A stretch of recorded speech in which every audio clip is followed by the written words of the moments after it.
This is not acceptable, should not be acceptable to us. We should have thought of that before we passed the law. Kasama sa batas siya eh. So dapat i-implement po natin para sa mga solo parents. Paglalaban po natin yan, Madam Speaker.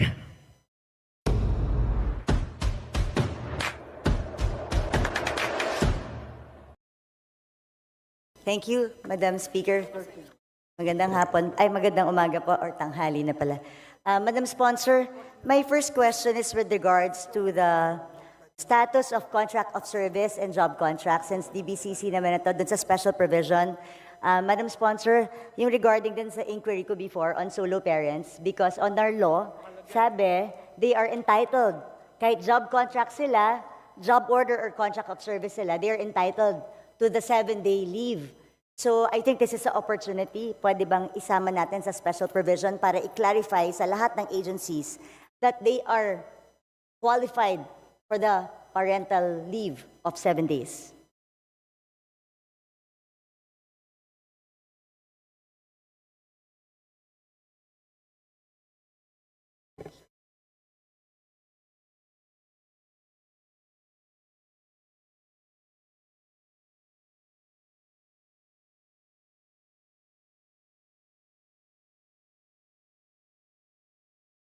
Madam Speaker, umaandar po yung oras. Madam Speaker, we are checking the joint circular.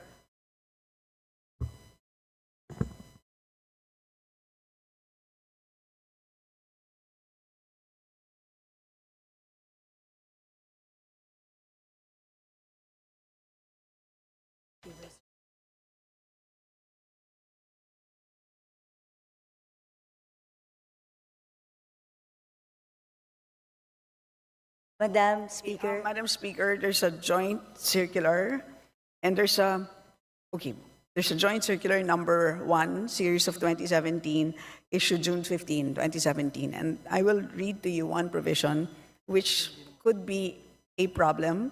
And I'll read to you the provision verbatim. The services of the contract of service and job order workers are not covered by civil service law and rules, thus not creditable as government service.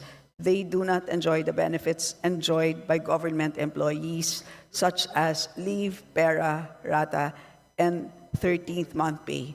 So that is what the DBM has told me, but if it is specific in the solo parents law, I will support you, Madam Speaker, Your Honor. Yes, Madam Speaker, because a mere joint memorandum circular isn't enough para may batas tayo, bagong Yes. pasa yung batas, mas latest Yes. yung batas.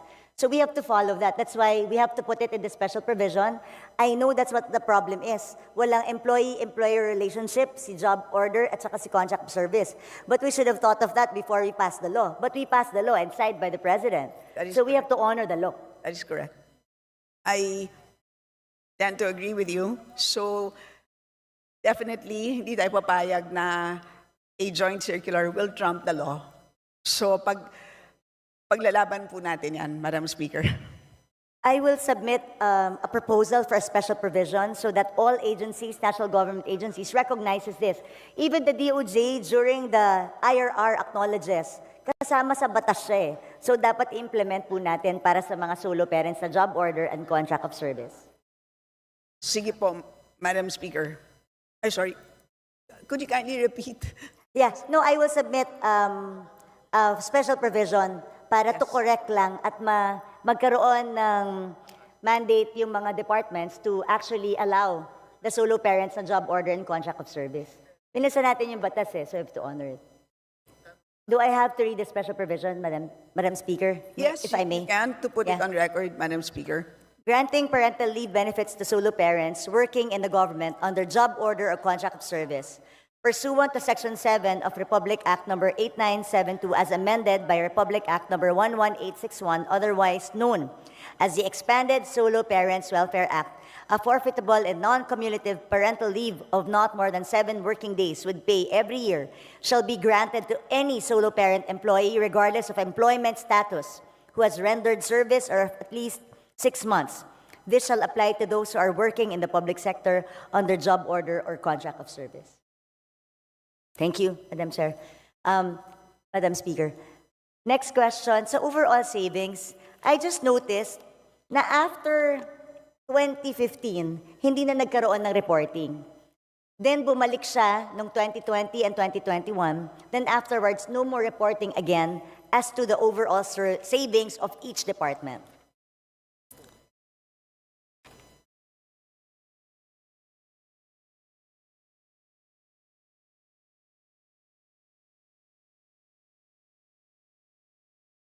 Madam Speaker, may we ask for a 1-minute suspension? Session suspended.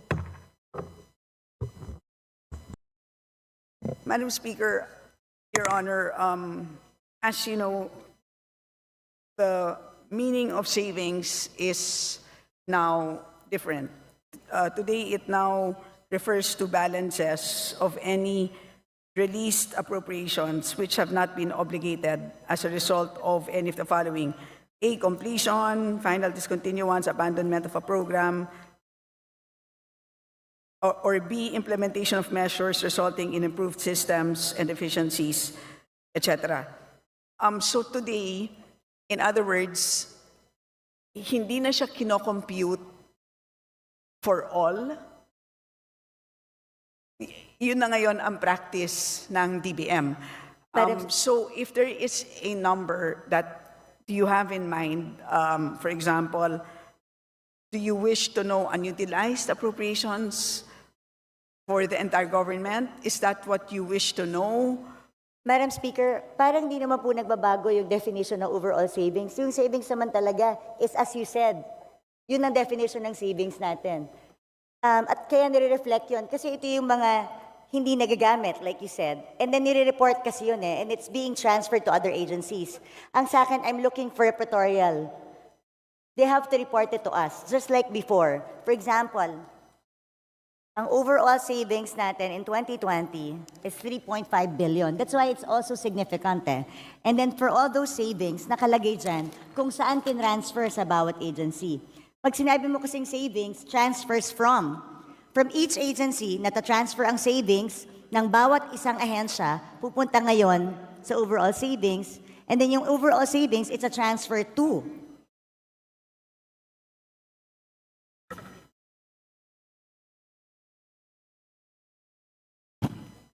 Madam Speaker, it can be provided, but they don't have the figures now. Madam Speaker, yun po yung point ko. Bakit nawawala yung report ng overall savings? Dapat nakikita po natin yon dito sa Kongreso kasi savings po yan na hindi na po alam ng Kongreso kung saan napupunta. And it's part of our obligation to know where these savings are. Saan nanggaling? Kasi that's where we see how efficient ang ating mga departments. So baka pwede pong isubmit sa atin today para makita po natin.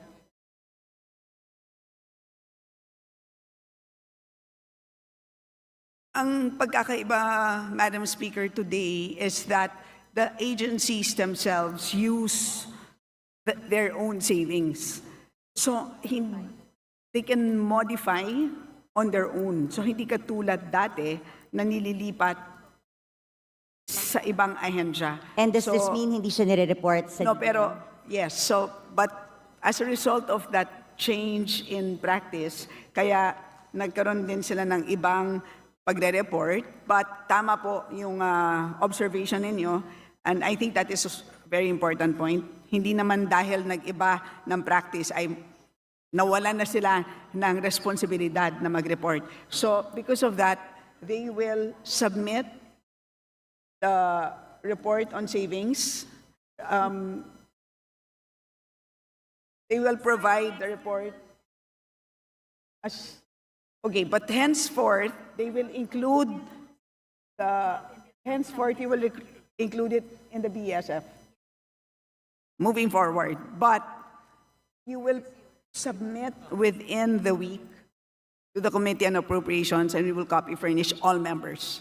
Yes, please, Madam Speaker, kasi napaka-importante po na alam natin how efficiently they're using. Napakadaling mag-declare ng savings kung bibigyan natin ng blanket authority ang departments to use the savings and use it whenever they want or augment something without passing through Congress. E di, i-bloat na lang palagi yung bidding, yung ABC. Tapos magdadive. You know, this is not acceptable, should not be acceptable to us. That's why we need those reports. Kaya sana po, within the week, or sana nga within the day or hanggang tomorrow para naman po mapag-aralan, Madam Speaker. Anyway, my next question refers to, dito na ako sa, alam naman ni Madam Sponsor ito.